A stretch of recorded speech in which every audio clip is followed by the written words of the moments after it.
कहते हैं शादी के बाद एक लड़की के लिए उसका ससुराल उसका नया संसार होता है।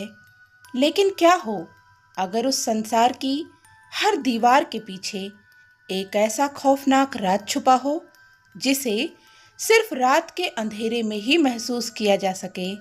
आज की कहानी है अंजलि की, जो ब्याह कर आई थी प्रतापगढ़ की हवेली में। अंजलि की शादी शहर के बड़े बिजनेसमैन राघव से हुई थी। राघव की माँ यानी अंजलि की सास सुमित्रा देवी बेहद सख्त और रसूखदार महिला थीं। हवेली में सब कुछ आलीशान था, लेकिन शादी की पहली रात अंजलि को एक अजीब नियम बताया गया। अंजलि, इस घर की बहू हो तो यहाँ के कायदे जान लो।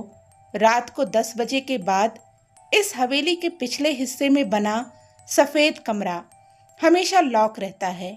तुम कभी उस तरफ नहीं जाओगी, समझी? अंजलि सहमते हुए बोली, जी जी माँ जी। अंजलि ने शुरुआत में इस बात पर ध्यान नहीं दिया, लेकिन शादी के एक हफ्ते बाद हर रात उसे कुछ अजीब आवाजें सुनाई देने लगीं। रात के 12 बजे घड़ी की टिक टिक, फिर किसी औरत के धीरे धीरे रोने और सुबकने की आवाज।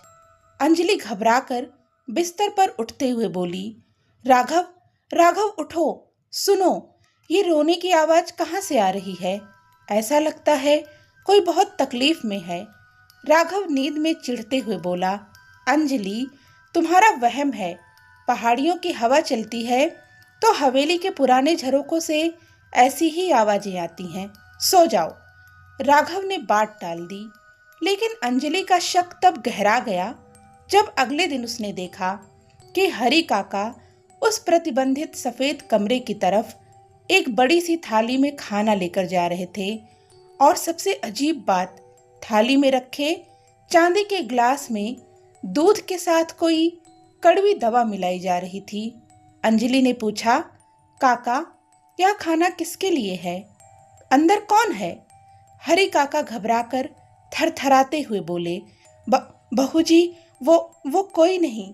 माँ जी ने मना किया है, मुझे जाने दीजिए। अंजलि से अब रहा नहीं गया।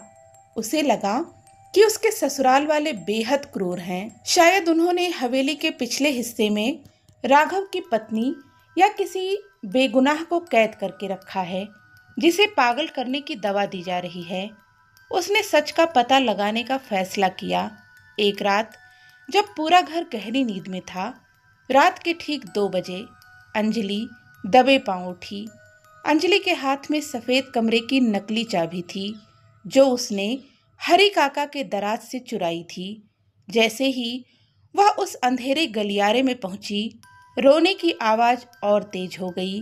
अंजलि कांपते हुए हाथ से खुद फुसफुसाते हुए बोली, मुझे इस बेगुनाह को बचाना ही होगा। ये लोग कितने जालिम हैं।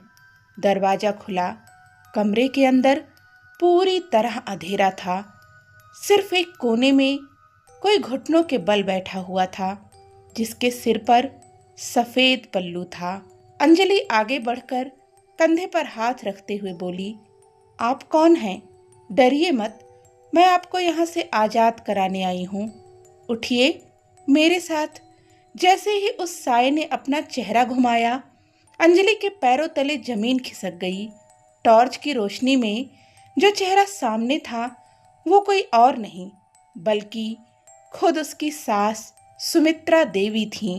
उनके हाथों में लोहे की जंजीरें थीं जो दीवार से बंधी थीं। अंजलि चीखते हुए बोली, माँ जी, आप यहाँ जंजीर में? तो बाहर कौन है? तभी कमरे का मुख्य दरवाजा धड़ाम से बंद हो गया। कमरे की बत्ती जल गई। दरवाजे पर खड़े थे अंजलि के पति राघव और हूबहू सुमित्रा देवी जैसी दिखने वाली एक और औरत। राघव ठंडी और क्रूर हंसी हंसते हुए बोला, बहुत शौक था ना तुम्हें सच जानने का अंजलि? लो, मिलो मेरी असली माँ से। अंजलि कांपते हुए दोनों तरफ देखते हुए बोली, ये क्या पागलपन है राघव? अगर ये तुम्हारी माँ है तो वो बाहर जो घूम रही थी वो कौन है? बाहर वाली सुमित्रा देवी क्रूर आवाज में बोली।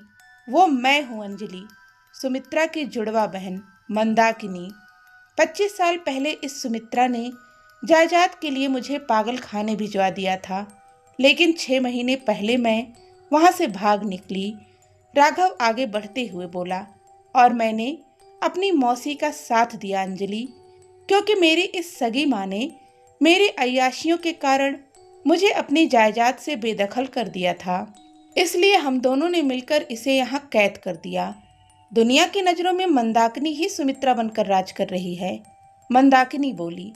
और सुमित्रा को हम रोज पागल करने की दवा देते हैं, ताकि अगर यह कभी चिल्लाए भी तो लोग इसे पागल समझें। लेकिन तुमने बीच में आकर सब बिगाड़ दिया अंजलि। अंजलि रोते हुए दरवाजे की तरफ भागते हुए बोली। तुम लोग दरिंदे हो, मैं पुलिस को सब बता दूंगी। राघव अंजलि का हाथ पकड़कर घसीटते हुए बोला। पुलिस तक तो तुम तब पहुंचोगी ना, जब इस कमरे से बाहर जाओगी। अब इस दुनिया के लिए तुम भी पागल हो चुकी हो अंजलि। हरी काका, एक और जंजीर लेकर आओ। अंजलि एक बेगुनाह को बचाने गई थी, लेकिन उसे क्या पता था कि उसका पूरा ससुराल ही एक छलावा है। सुमित्रा देवी की जगह उनकी हमशक्ल मौसी घर चला रही थी, और पति ही अपनी माँ का कातिल नुमा दुश्मन बन चुका था। अब उस सफ़ेद कमरे से एक नहीं बल्कि 2 औरतों के रोने की आवाज़ें आती हैं।